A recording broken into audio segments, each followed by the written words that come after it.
भेतारं कर्म भूभृतां ज्ञातारं विश्वतत्त्वानां वन्दे तद्गुणलब्धये। पंचब्रह्मष्टि भगवान की संश्रोमणि आचार्य प्रवर गुरुवर विद्यासागर जी महाराज की जय। पूज्य प्रभु आचार्य प्रवर समय सागर जी महाराज की जय। मुनि श्री 108 विशाल सागर जी महाराज की जय। देखिए तीसरा अचूर व्रत की आपके सामने चर्चा थोड़ी सी कर लेते, फिर इसके बाद आगे के सूत्र को लेते हैं। अध्याय नंबर 7 सूत्र नंबर 6। शून्यागार विमोचित आवास परोपरोधकरण भैक्ष शुद्धि स धर्मा विषम बाधा पंच। मुख्य रूप से यहाँ पर चोरी का प्रकरण है, तो चोरी का विपरीत होता है अचोरी, चोरी नहीं करना। चोरी हम अलग अलग प्रकार से मानते हैं। एक वस्तु की चोरी होती है। गुरुदेव इससे भी ऊपर कहते थे कि किसी के भावों की भी अगर हम चोरी कर रहे हैं, मतलब किसी भावों को भी ठेस पहुंचा रहे हैं, इसीलिए गुरुदेव किसी से आग्रह नहीं करते थे। आग्रह मतलब हमारा यही सत्य है ऐसा आग्रह नहीं है। सत्य है, अब आपको स्वीकारो तो स्वीकारो, नहीं स्वीकारो नहीं स्वीकारो, आपको स्वीकारना होगा, ये उनका आग्रह नहीं होता था। ये गुरुजी का एक सूक्ष्मता से, क्योंकि मुनि महाराज के लिए लेके है ना ये सब भावना है। आपके लिए मुख्य रूप से नहीं, गौण रूप से है, मुनियों के लिए मुख्य रूप से ही है। तो कल आपके सामने कुछ चर्चा की थी, उसको थोड़ा आगे बढ़ा देता हूं। ये देखो यहां पर परोपरोधकरण का अर्थ लिया है दूसरों को रुकने से मना करना।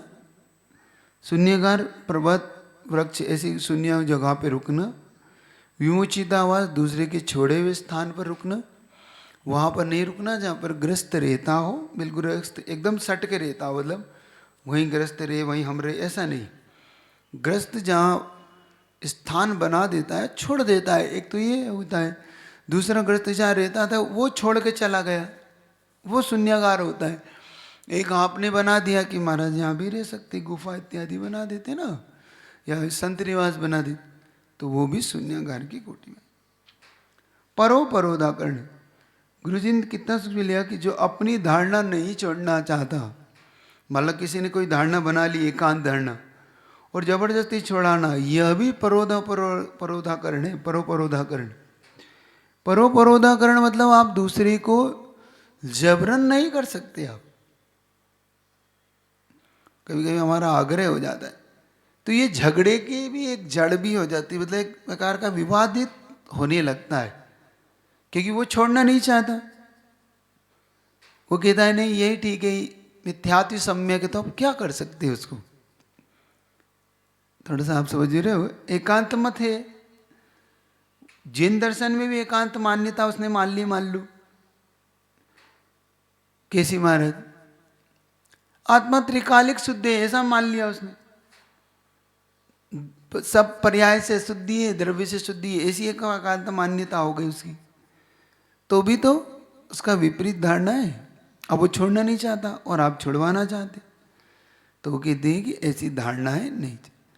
कह सकते हैं हम कि ये गलत है, लेकिन हम आग्रह के छोड़ो ये नहीं, छोड़ना है तो छोड़िए। एक आता है सधर्मी विषम बाधा, ये जरूर आपको देख लेना चाहिए, क्योंकि विषमवाद जब भी होता है सधर्मी मतलब समान धर्म वालों से होता है। तो इसको चोरी में क्यों लिया विषमवाद, और वो भी धर्मात्मा से, तो चोरी कैसे हो गया। तो गुरुजी ने यहां पे कहा ना कि किसी की धर्मात्मा विषादवाद क्या था कि मैं कह रहा हूं जो ठीक है, वो कहता है मैं कह रहा हूं जो ठीक है।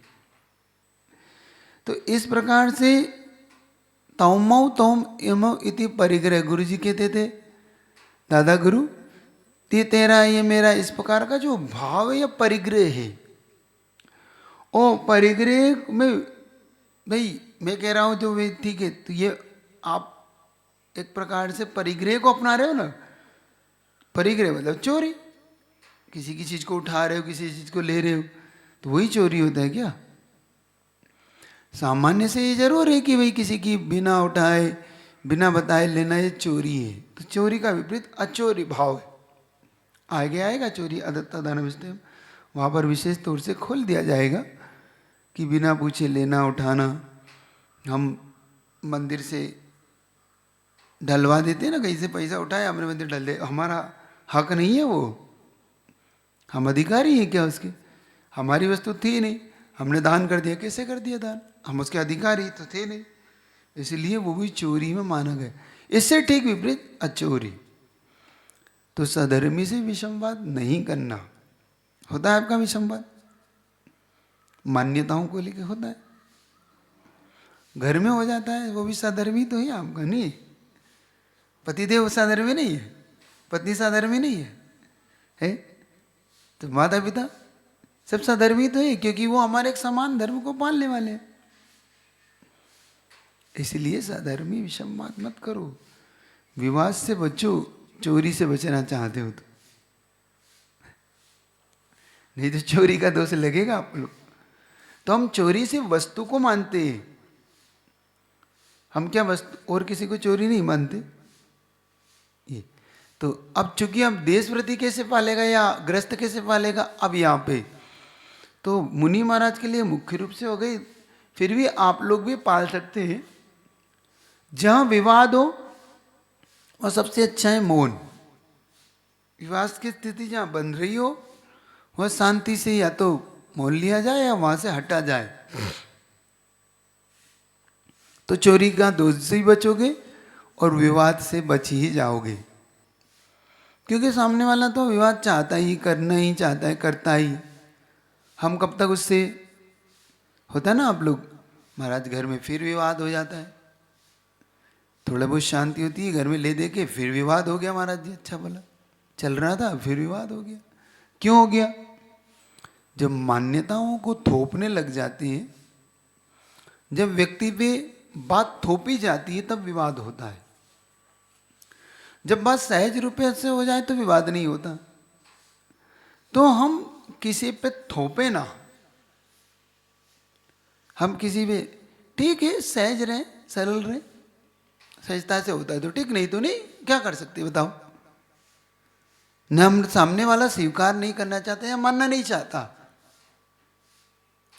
तो कब तक विवाद करोगे, कब तक झगड़ा करोगे? कुछ नहीं। जिस दिन वो फिर आपको कुछ कहेगा फिर आपको लगेगा, क्योंकि जब तक वो आपकी इज्जत कर रहा है, समझ रहे हो, जब तक आपकी वैल्यू कर रहा है तब तक शांति से आप उससे, लेकिन जिस दिन फिर वो आपके लिए कुछ कहेगा, इससे अच्छा है कि ऐसा मौका ही मत दो, अवसर ही मत दो कि सामने वाला आपसे कुछ कहे जिससे विवाद बढ़े। नहीं यार, इस वजह क्यों होता है सधर्मी में विषमवाद, क्यों होता है आप बता सकते हैं? आप लोगों में विषमवाद क्यों होता है बताओ? कारण नहीं है, आप लोग को नहीं पता क्यों होता है। जैसे महाराज जी, नमोस्तु महाराज जी, अभी सुन रहे हैं तो चीजें समझ आ रही हैं। जब मेन मौका रहता है ना, तो किस क्षण पे किस बात पे, नहीं तो यही तो पूछ रहा हूँ कि विवाद क्यों होता है आप में। ऐसे बहुत चाहे बिजनेस पार्टनर से हो, चाहे घर के पार्टनर से हो, चाहे मित्र से हो, समाज में विवाद होता क्यों है? ये सूत्र क्या कह रहा है? सधर्मी से विषमवाद क्यों हो रहा है? मेरी ये अपनी कुछ भावनाएं होंगी, मैं सोचता हूँ ऐसे हो जाए, वो सोचता है वैसे हो जाए, तो एक मत नहीं बन पाता। एक तो सबसे बड़ा कारण यही हो जाता है। तो फिर क्या करना चाहिए? इसका हल क्या है? तो वही हल तो समझ में नहीं आ रहा है जी। तो इसका हल सबसे अच्छा है, अपन उसको थोड़ा सा अवसर दे सोचने के लिए, विचार करने के लिए। और कभी कभी व्यक्ति चोट खा के सीखता है, ये भी समझो। तो थोड़ा सा होने दे नुकसान, लग रहा है नुकसान होगा, लेकिन हम कैसे करोगे? तो हल्का नुकसान उठाए, बड़े नुकसान से उठाने की जगह। नहीं तो बहुत बड़ा नुकसान उठाना पड़ेगा। हो सकता है अभी छोटे नुकसान में बात बन जाए,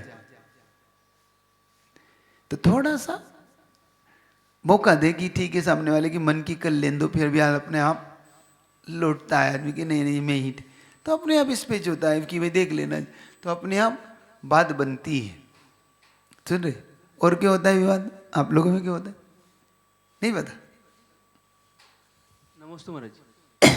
महाराज जी, अभी आपने जैसे बोला ये साधर्मी वाला जो बोला, लेकिन जब हम मतलब प्रोफेशनल लाइफ में या कुछ में है, तो वहाँ और घर पर कैसे घटाएं महाराज जी इसको अलग अलग? दोनों बात अलग अलग है। एक्चुअली में क्या होता है कि हम, तकलीफ कब आ जाती है, हम बिजनेस की सारी चीज़ें घर पे ले आते हो, घर की सारी चीज़ें बिजनेस ले जाते हैं। जब हम दोनों को मिक्सअप कर लेते हैं तो हम दिक्कत में आती हैं। एक व्यक्ति का छोटी सी घटना मैंने कहीं पढ़ी थी, बहुत अच्छी लगती है, आपके सामने रख रहा हूँ। कि एक व्यक्ति क्या करता था, अपने घर के बाहर एक उसने कुछ ऐसी हैंगर जैसे बना रखी थी, और जब वो घर से निकलता तो अपने साथ एक झोली, हैंगर से झोली उठाता और लेके चल देता, और बिजनेस करता, वहाँ से आता, हैंगर के बाहर वो झोली टांगता, अंदर चला जाता। ये डेली काम कर। किसी ने पूछा ये क्या है, क्या करते रहते हो? तो बहुत अच्छा जवाब दिया उसने कि भाई देखो, मैं जब घर से निकलता हूँ तो घर की सारे जितनी भी टेंशन है वो घर में छोड़ जाता हूँ, और ये झोली उठाता हूँ और सारी बिजनेस की टेंशन लेके बिजनेस करने चला जाता हूँ, और जब वहाँ से आता हूँ तो बिजनेस की सारी टेंशन बाहर टांग देता हूँ, घर में प्रवेश करता हूँ।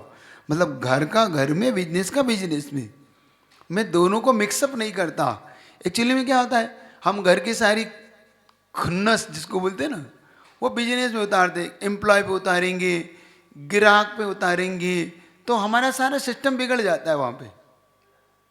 अब वहाँ से फर्स्टेड होके आए हैं, पूरा एकदम टेंशन में होके आए हैं अपन बिजनेस, अब घर पे पत्नी पे उतारेंगे, बच्चों पे उतारेंगे, माता पिता पे उतारेंगे, तो वो समझ ही नहीं पाता कि लाइफ डिस्टर्ब कैसे हो गई।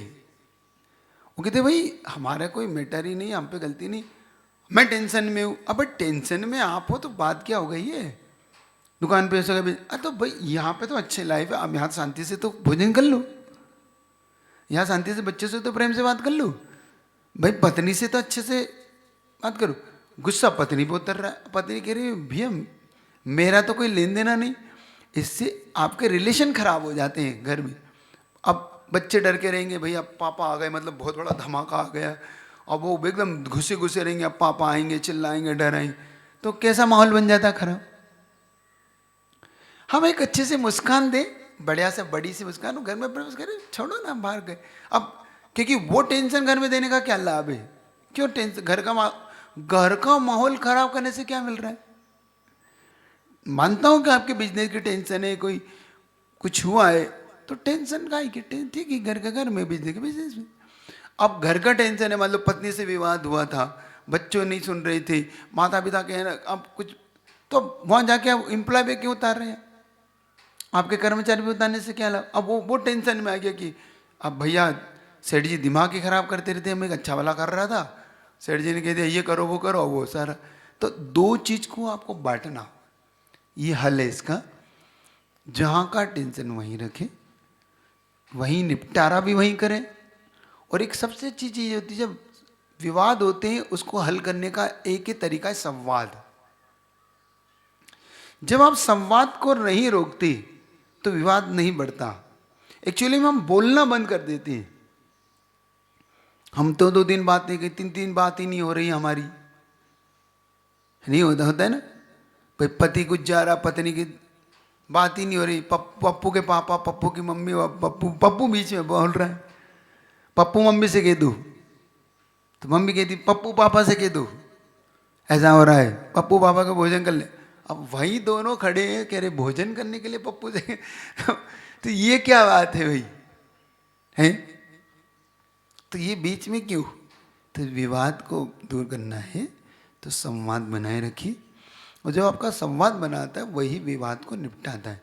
नहीं तो ये गहरी खाई कर देता है आपके बीच में, और धीरे धीरे ईगो हट होने लगती है, हमारी भावनाएं हट होने लगती है, फिर बीच में सारी चीज़ें डिस्टर्ब होने लगती है, लाइफ डिस्टर्ब, माइंड डिस्टर्ब, सब कुछ डिस्टर्ब होने लगता है, फैमिली डिस्टर्ब, ये कुछ।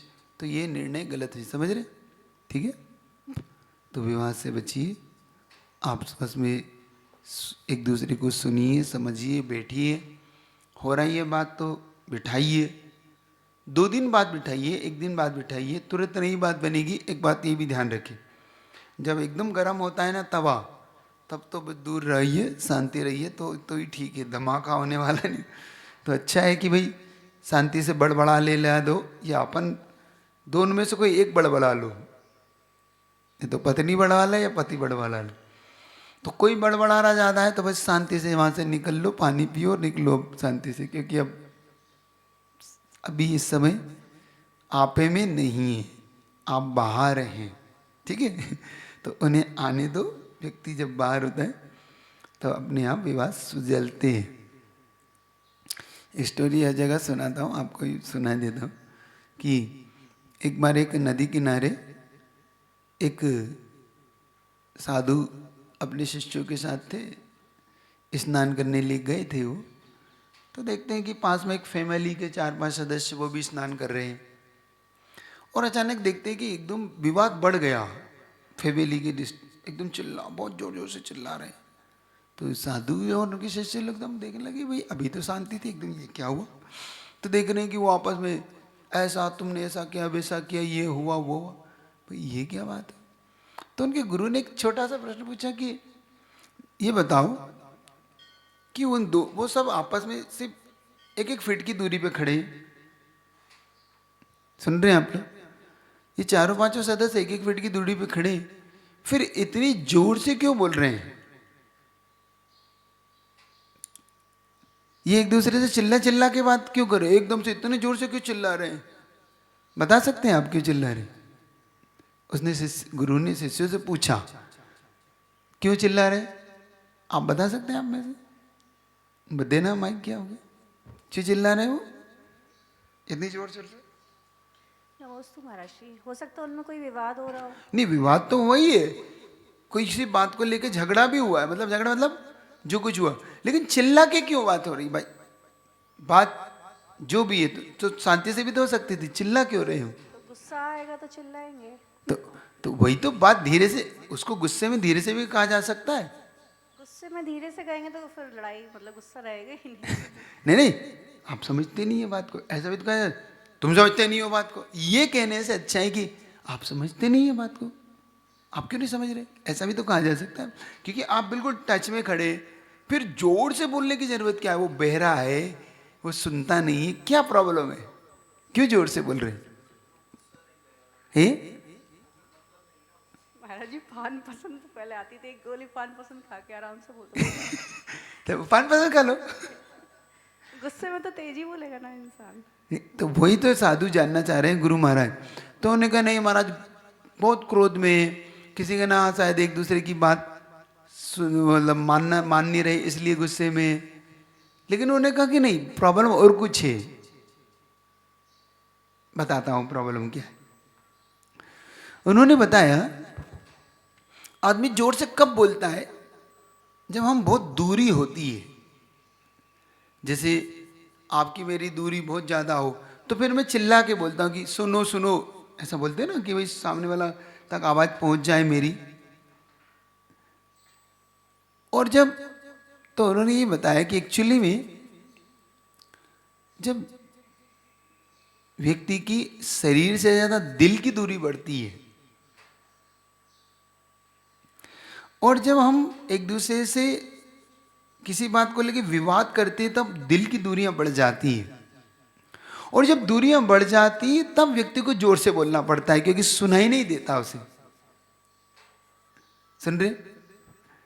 वो क्यों जोर से बोल रहा है? क्योंकि उसकी दिल की दूरी बढ़ी हुई है इस समय। आपके आपस में दूरी शरीर की नहीं है, आपकी दिल नहीं मिल रहा, और जब दिल नहीं मिल रहा तो दिल की दूरी जब बढ़ती है, इसलिए वो चिल्ला रहा है। प्रॉब्लम यहां है। अगर दिल मिल जाता है ना व्यक्ति का, तो दूरी मायने नहीं रखती, आंखों आंखों में काम हो जाता है। हो जाता है कि नहीं?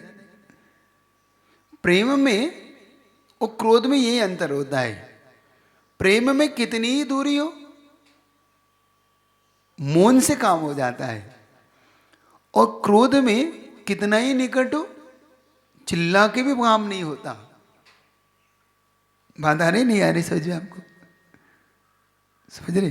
तो जब प्रेम, क्योंकि प्रेम में व्यक्ति का दिल मिल जाता है, जब उसका दिल मिलने लगता है तो फिर दिमाग उसका मिलने लगता है।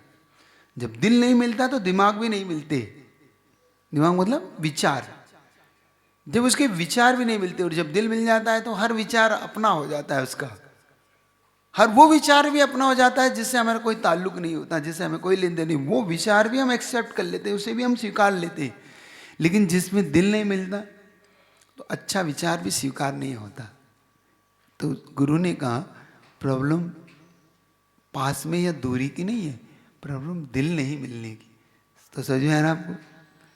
तो विषमवाद से बचिए। अगला सूत्र ले लेता हूं, सूत्र नंबर 7। अच्छा सूत्र है ये, ब्रह्मचर्य व्रत को लेकर है विशेष तौर से। आप संयम पालना चाहते हैं तो कैसे पलेगा आपका संयम, यहां से सीखिए। स्त्री राग कथा श्रवण तन मनोहरांग निरीक्षण। पढ़ी, जोर से पढ़ी। श्रवण, श्रवण नहीं, श्रवण, श्रवण नहीं पढ़ो, मां नहीं पढ़ो, वह पढ़ो, वह श्रवण। स्त्री राग कथा श्रवण तन मनोहरांग निरीक्षण। पूर्वतानु स्मरण विश्रेष्ठ रस स्वशरीर संस्कार त्यागा पंच। अगर आप ब्रह्मचर्य पालना चाहते हो, ब्रह्म का अर्थ होता है अपने आप में आना, चर्य यानी रहना, चरना। तो आत्मा में ही रहना ब्रह्मचर्य है। वैसे तो ब्रह्म मतलब होता है आत्मा, चरना मतलब रहना। एक ये हो गया आध्यात्मिक पक्ष। अब आप, एक होता है लौकिक पक्ष। लौकिक पक्ष होता है कि जो स्त्री और पुरुष के बीच का जो संबंध होता है, उसमें जो एक उनकी मर्यादा हो जाती है, संयम का जो पालन करते हैं एक दूसरे के साथ रहकर भी, वो कहलाता है ब्रह्मचर्य। तो यहां कह रहे हैं स्त्रियों की राग कथा, उनका श्रवण यानी सुनना। तो स्त्रियों की राग कथाओं का सुनना, उनके अंगोपांग को देखना, नाक मुंह हाथ शरीर को देखना, पूर्व में भोगे हुए जो विषय हैं उनको स्मरण में लाना, मैंने देखो ऐसा किया था, मैंने देखो, और गरिष्ठ और इष्ट रस का सेवन करना, और अपने शरीर को सजाना धजाना, संस्कारित करना। तो मुनि महाराज के लिए भी उन्होंने इतना सारी बाउंडेशन दी कि आप स्त्रियों से कथा को बचें। स्त्री कथा मतलब वो इतनी सुंदर है, वो ऐसी लगती है, वो वैसी लगती है, वो ऐसी है। तो कथा जब होती है तो उसकी मजा आनंद आता है कि स्त्री ऐसे रहती है, ऐसे बोलती है, ऐसे सुनती है। तो उन्होंने कहा कि नहीं, उस कथा से बचिए, जिससे कि ये आपके ब्रह्मचर्य में दोष उत्पन्न करेगी नहीं, ये ब्रह्मचर्य को ही नष्ट कर देगी। तो उसकी कथा से भी बचिए कि वो महिला ऐसी, वो महिला ऐसी, देखो कितनी सुंदर लगती है वो ऐसी। तो इस कथा से बचिए। तो मुनि महाराज के लिए इतनी बाउंड्री, उनके शरीर मतलब उनको देखने से भी बचिए, मतलब हाँ ठीक। तो उन्होंने कहा कि भाई अपना बातचीत में भी आइस कांटेक्ट मत करिए, मतलब आंखों का से कांटेक्ट से बचिए। दूसरा, तीसरा उन्होंने भोग विषय, जो कभी स्मरण में कभी आपने, क्योंकि विवाह के बावजूद भी दीक्षित हो जाते हैं कुछ लोग, विवाह से पहले भी कुछ ऐसी चीजें हो जाती है, तो उन्हें भी भोग को स्मरण मत करिए कि हम कभी ऐसे करते थे, कभी हमने ऐसी लाइफ जी, कभी हम स्कूल की लाइफ में ऐसे थे, कॉलेज लाइफ में हम ऐसे थे, या हमारा ऐसा अफेयर था या था, उसकी भी चर्चा यहाँ मत करिए, क्योंकि ये भी आपको गिरा सकती। गरिष्ठ और इष्ट मतलब होता है, गरिष्ठ का मतलब होता है जैसे कि भोजन में 4 प्रकार होते हैं, सात्विक, तामसिक और राजश्री। सात्विक भोजन होता है जैसे दाल रोटी चावल सब्जी, ये सात्विक भोजन है। तामसिक भोजन है जैसे बहुत ज़्यादा स्पाइसी खाते हैं ना आप लोग, जैसे कि मिर्ची है, तला गला है बहुत ज़्यादा, जिसमें आपको टेस्टफुल, जिसको आप कहते हैं जीरा माने ये है वो है, तो ये हो गया आपका तामसिक भोजन। जैसे प्याज है, आलू है, लहसुन है, ये बहुत तामसिक भोजन होता है। मतलब आदमी की मानसिकता उत्तेजित रहती है इससे, मतलब बहुत ज़्यादा हाइपर जैसे रहते हैं ये लोग, क्योंकि ये जब तामसिक भोजन जो करता है वो एकदम बहुत जल्दी गुस्से में आता है, क्योंकि उसका ब्लड में गर्मी बहुत ज़्यादा होती है। एक्चुअली में क्यों होता है वो?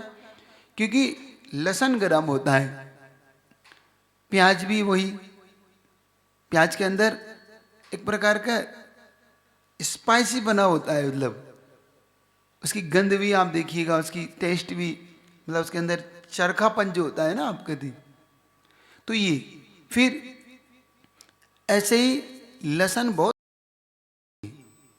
ऐसे गरम मसाले हैं, ऐसे ही मिर्ची हैं, कुछ और भी चीज़ें, आलू हैं, मूली है ना, ये बहुत ज़्यादा, इतनी ज़्यादा इसमें तामसिकता होती है। तो बैंगन है, इन चीज़ों से बचना चाहिए। इसीलिए आपको जमी कंद के लिए विशेष तौर से क्यों मना किया जाता है, उसका कारण यही है कि ये चीज़ें, तब ये ब्रह्मचर्य में भी आपको, क्योंकि आप जब उत्तेजित रहेंगे, मानसिक रहेंगे, तो आपको इस तरीके की भावनाएं पैदा होती है हमेशा।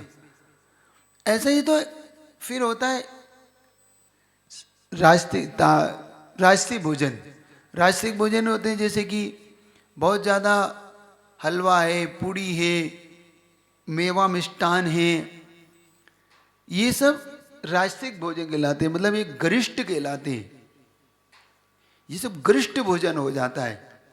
तो बहुत ज़्यादा दूध के प्रोडक्ट हैं, जैसे कि पेड़ा है, मिठाई है, मुझे तो जो गरिष्ठपना अंदर से आपको हैवीनेस जिससे कहते हैं, हैवी भोजन होता है, तो वो भी आपके लिए गरिष्ठ भोजन हो जाता है।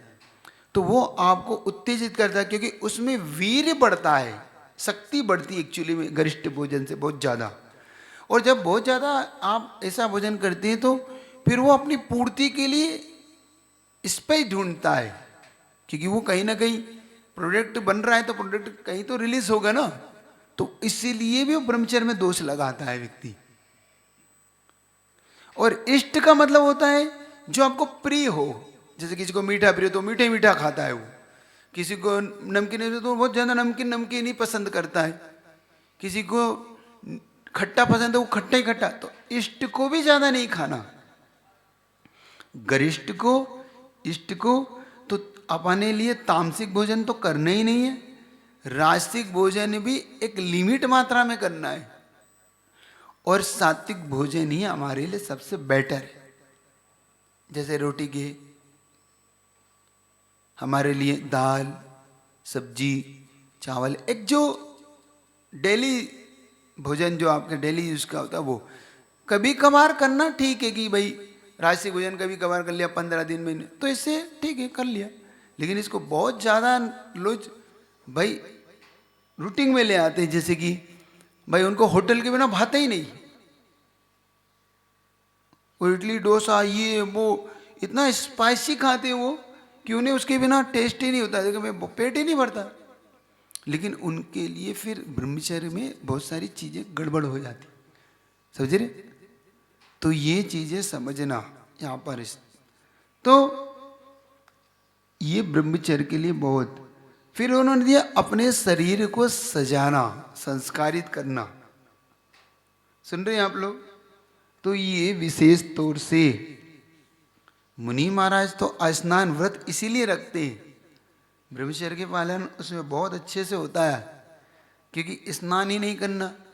अब सजा ही शरीर ही नहीं सजेगा, जब आप ऐसे धूल रमा से ऐसे, तो कौन पसंद करेगा आपको? कोई पसंद नहीं करेगा, ऐसी बात नहीं करे। लेकिन फिर भी एक अपने आप ही दूरी बन जाती है कि भाई ठीक है। और बहुत ज़्यादा जब आप सज जाते हैं तो आप आकर्षण का केंद्र बनने लग जाते हैं लोगों का। कितनी सुंदर लग रही है, काश ये हम इनके साथ हो या हमारे साथी बन जाएं, ऐसे भाव आने लग जाते हैं, ध्यान रखना। और ये मैं अगर आप बुरा ना मानो तो ये बताओ, आगम ग्रंथ एक चीज जरूर कहता है इसमें, इसमें पुत्र पिता पर भी विश्वास ना करे, पुत्री पुत्री और पिता के बीच का भी विश्वास मत करना। इसमें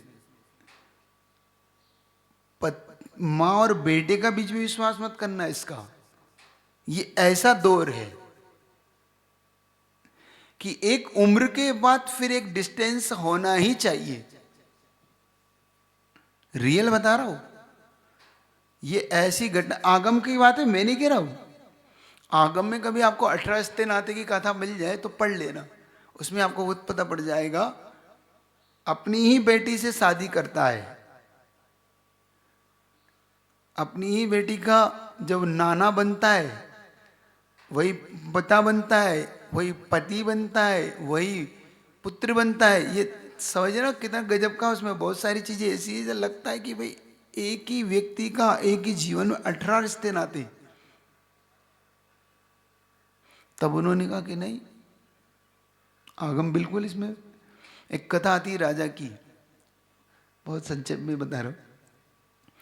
राजा अपनी बेटी पर मोहित हो जाता है, उसकी उम्र होती है तो वो जैसे ही 18-20 साल की युवा होती है तो उससे शादी करने का भी मन बना लेता है कि मैं अपनी बेटी से शादी करूं तो कैसे करूं। तब वो अपने मंत्रियों के सामने एक बात रखता है कि आप सब जानते कि मैं यहाँ राजा हूं। हाँ बिल्कुल राजा। तो इस राज्य पर मेरी हर वस्तु पर मेरा अधिकार है कि नहीं? तो सब कहते हैं हाँ राजन बिल्कुल। तो जिसे मैं चाहता हूं वो मैं उसको अपने अधिकार में रख सकता हूं, मैं अपना सकता हूं। बिल्कुल राजन, क्या बात है, आप उसके मालिक है स्वामी। एक मंत्री समझदार था, उसने कहा राजन सिर्फ एक दो चीज छोड़ के आप अपना सकते सबको। किसको? अपनी बेटी को छोड़कर। वो आपकी नहीं है, वो पराया धन है। कहते हैं ना बेटी पराया धन होती है, वो आपकी नहीं है। तो उसने कहा कि इस मंत्री को बाहर निकालो, क्योंकि वो तो चाहता था बेटी से शादी करना। वो उसने अपनी बेटी से शादी की वहां पर। वो कथा मिले आपको, आराधना कथा कोश या कहीं कथा, तो पढ़िएगा कि व्यक्ति कहाँ फिसल सकता है। सुन रहे हैं आप लोग? इसलिए ज्यादा सजना धजना भी, और ये विवाद का विषय बनता है। कभी आप नारद की कथा पढ़िएगा जिसमें सुभद्रा रुक्मणी इनके यहाँ पर जब जाता है नारद, तो सुभद्रा सज रही होती है और सजते सजते नारद देखता है तो नारद को देख के कहती हे कौन आ गया? तो अच्छा जी मेरी बुराई। तो वो सुभद्रा का फोटो ले जाके अर्धचक्री के वहां रखता है दूसरे खंड में। कहीं पढ़ना हरिवंश पढ़ा, मेरे को अच्छी कथा है। तो वो उससे इंप्रेस होता है उसके रूप रंग से देख के, और वो उसको हरण करके ले जाने की योजना बनाता है सुभद्रा को।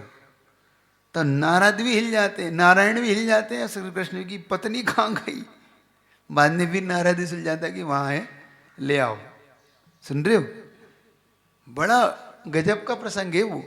संस्कार, इसलिए कहते बहुत ज्यादा संस्कारी शरीर को नहीं करना चाहिए। और एक बात बुरा ना माने तो मैं पूछना चाहता हूं, आप सजते किसके लिए हैं ये बताइए। क्यों? पति के लिए या आप संसार के लिए? किसके लिए सजते हैं? सही सही, अब जो है सो है। क्यों, किसके लिए सजते हैं आप लोग महिला वर्ग? जो है सो बताओ। नमस्ते महाराज जी। महाराज जी वेल ड्रेस्ड होते हैं तो कॉन्फिडेंस फील होता है खुद। क्या चीज? वेल ड्रेस्ड होते हैं तो कॉन्फिडेंस फील होता है कहीं भी आने जाने में। लेकिन आपके आने जाने में ये भी तो देखो कि अपन किसके लिए सज रहे हैं? खुद के लिए ही होता है वो तो, खुद के लिए नहीं होता। कोई नहीं कहे तो टेंशन हो जाता है। कोई नहीं कहे कि आप बहुत स्मार्ट नहीं लग रहे या आज अच्छे नहीं लग रहे, तो ऐसा लगता है क्या कमी रह गई भाई, कोई आसपास कोई बात ही नहीं हो रही आज तो। ऐसा सबके साथ नहीं होता महाराज जी, हर किसी का सोच ऐसा नहीं होता। वो तो भगवान मालिक है, वो तो सभी अंदर से सब जानते हैं कि कहता है तो क्या गुदगुदी होती है।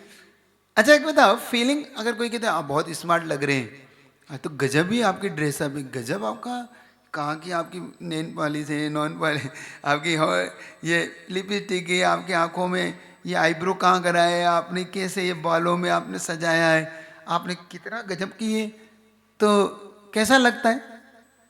अच्छा ही लगता है, उसमें बुरा नहीं लगता। इसका मतलब सजे ही हम दूसरों के लिए थे। एक्चुअली में श्रृंगार अपने पति के लिए होता है और पति अपनी पति के लिए सजता है। ध्यान रखो, उद्देश्य दोनों एक दूसरे के लिए होता है, संसार के लिए नहीं होता एक्चुअली में।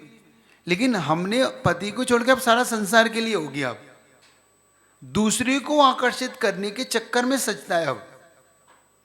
और रियल है ये, मैं मैटर बता रहा हूं कि विपरीत लिंग का आकर्षण बहुत सबसे ज्यादा होता है, स्त्री का पुरुष के प्रति, पुरुष का स्त्री के प्रति, क्योंकि भाववेद समझना, वेद होता है द्रव्यवेद और भाववेद।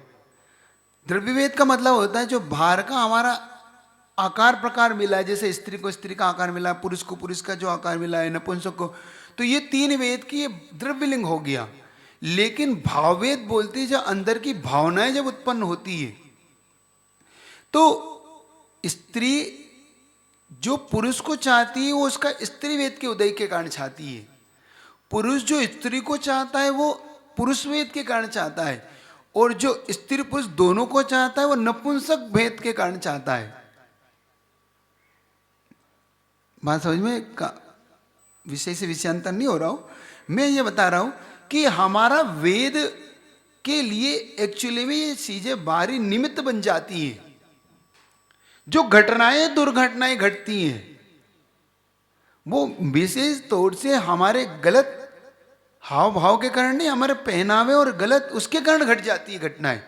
सामने वाला इतना आकर्षित हो जाता है, इतना उत्तेजित हो जाता है आपको देखकर कि वो अनकंट्रोल होकर फिर आपके साथ जो करता है, जो आपके साथ जो घटनाएं घटती है, उसके पीछे कुछ कारण ये भी है।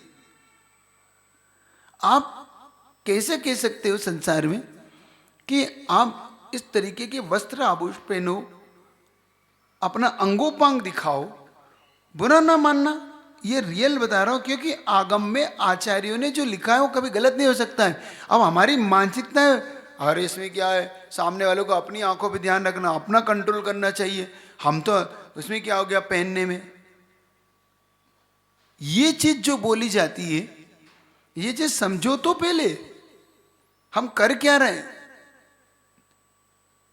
आप ये कहो कि बारूद को तिली दिखा और के बारूद फटे ना, ऐसे कैसे हो सकता है? फिर नहीं नहीं बारूद को समझना चाहिए, इसमें तो तिली का क्या दोष है, ये कोई लॉजिक है? क्यों बताओ ना। आप बारूद के ढेर पर बैठ के अग्नि के जलाओ, कुछ नहीं, हम तो नहीं बारूद को क्यों अपना बारूद को जल समझना चाहिए, हमने तो अग्नि थी, अरे आग लगा रहे हो उसमें, आप समझ रहे हो।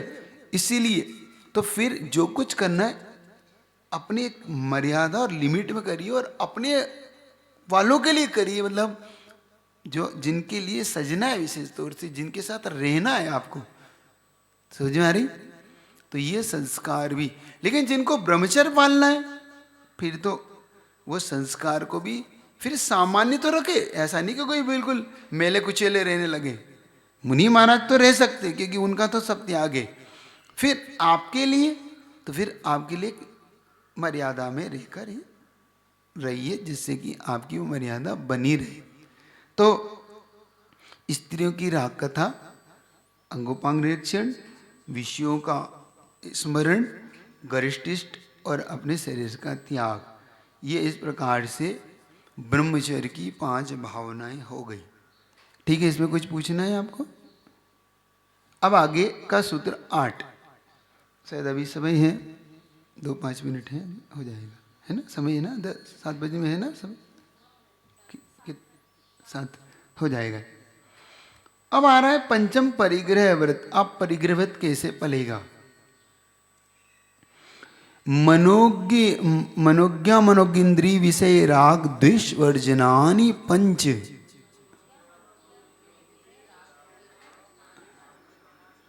मनोज्ञ और अमनोज्ञ इंद्रियों के विषय में राग द्वेष का त्याग करना, क्योंकि मनोज्ञ और अमनोज्ञ 5 इंद्रियों के विषय होने से यहाँ पर पंच जो दिया है ये अपरिग्रह की 5 भावनाओं को लेकर है। क्योंकि स्पर्शन संबंधी, रसना संबंधी, घ्राण, चक्षु और कर्ण 5 इंद्रिय होती है ना, तो इन 5 इंद्रियों में मनोज्ञ विषय, मनोज्ञ का मतलब होता है जो हमें प्रिय होता है, भाई मुझे ये अच्छा लग रहा है, मुझे ये अच्छा लग रहा है, तो ये मनोज्ञ विषय हो गया हमारा, जिससे मुझे ये अच्छा लगता है। स्पर्शन, जैसे सोने के लिए गद्दे हैं, ये है, पहनने के कपड़े हैं, तो स्पर्शन हो गया हमारा। रसना, ये मुझे खाने के लिए चीज़ अच्छी लगती है, इसका टेस्ट अच्छा है इसकी। और अमनोज्ञ मतलब नहीं, मुझे पसंद नहीं। तो गुरुजी कहते देखो, जो पसंद नहीं है उसे थोड़ा तो ले, और जो पसंद है उसे भी थोड़ा लो। ऐसा नहीं कि पसंद है तो जो पसंद है उसे भी थोड़ा, जो नहीं पसंद है उसे भी थोड़ा। मतलब नहीं पसंद है तो मतलब इसलिए कि धीरे, ऐसा ना हो कि वो आप शरीर उसका एडजस्ट ही ना करे फिर बाद में उसे, तो उसे लेने से भी धीरे धीरे शरीर एडजस्ट करने लग जाता है। ठीक है, तो इनमें राग द्वेष मत करिए। अपरिग्रह व्रत की वस्तु समझना, वस्तु को नहीं कह रहे यहाँ पे। ऐसे घ्राण इंद्रिय के विषय कि भैया ये मुझे सूंघने में अच्छा लगता है, तो ये, तो ऐसे ही कर्ण चक्षु इंद्र का विषय देखने में अच्छा लग रहा है, नहीं लग रहा है तो भाई नहीं लग रहा तो हमारी नाक मुड़ने लगे, जैसे कोई भाई गंद ऐसा करते हैं, कितनी बदबू आ रही, तो आपकी नाक में जो बदलाव आ रहा है चेहरे पे, ये अमनोज्ञ चीज बता रहे। नहीं, मनोज्ञ मनोज्ञ तटस्थ रहना कठिन तो होता है, हालांकि मुनि महाराज को लेके कह रहे हैं, लेकिन फिर भी आप भी थोड़ा थोड़ा तो अभ्यास कीजिए, थोड़ा थोड़ा जीवन में।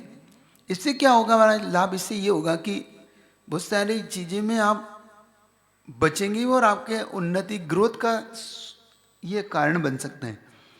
कि जब आप हर चीज में अपनी एकदम से रिएक्शन नहीं करते, क्योंकि एक्चुअली में क्या होता है कि हम एक्शन का रिएक्शन जल्दी करते हैं, और किसी चीज का जल्दी रिएक्शन, मैं ऐसा मानता हूं कि वो किसी कार्य को बिगाड़ने में मुख्य कारण बनता है।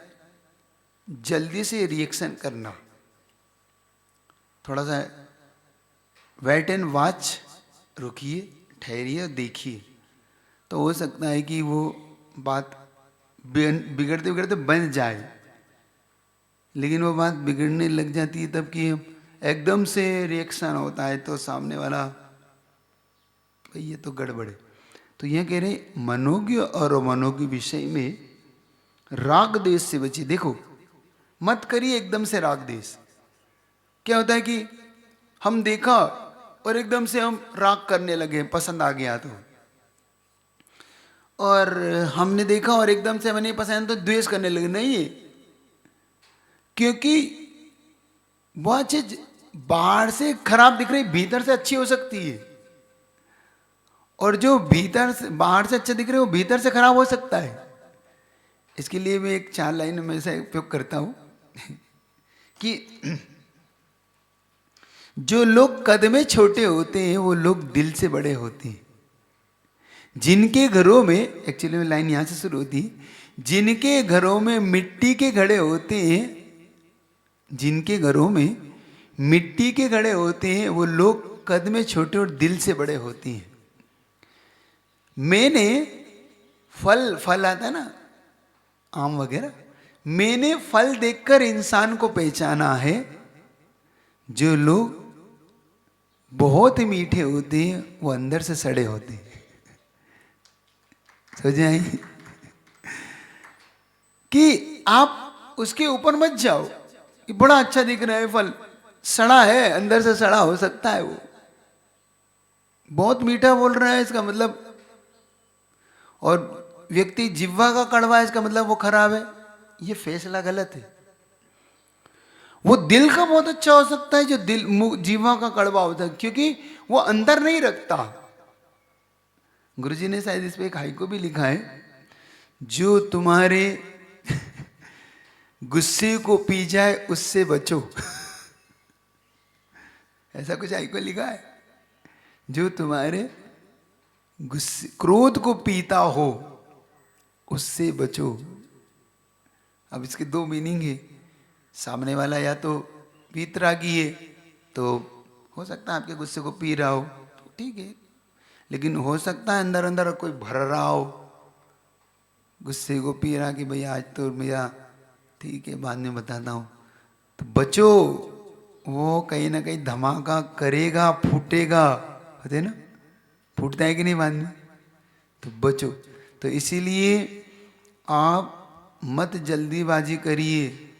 करेला कड़वा लगता है लेकिन वो शुगर कंट्रोल करता है, बहुत सारे ब्लड को रिफाइन करता है, बहुत सारी बीमारी से बचता है। और शक्कर मीठी लगती है लेकिन बहुत सारी बीमारियां पैदा करती है। तो इसीलिए आचार्य परमेष्ठी के राग द्वेष से बचिए। इतने रखता हूँ, कल इसकी चर्चा फिर करेंगे। तो वास्तव में इस सूत्र बहुत गजब का सूत्र है, राग द्वेष से बचिए। जिन वाणी के ज्ञान से सुजील होगा, सो वाणी मस्तक धनु। हे जिन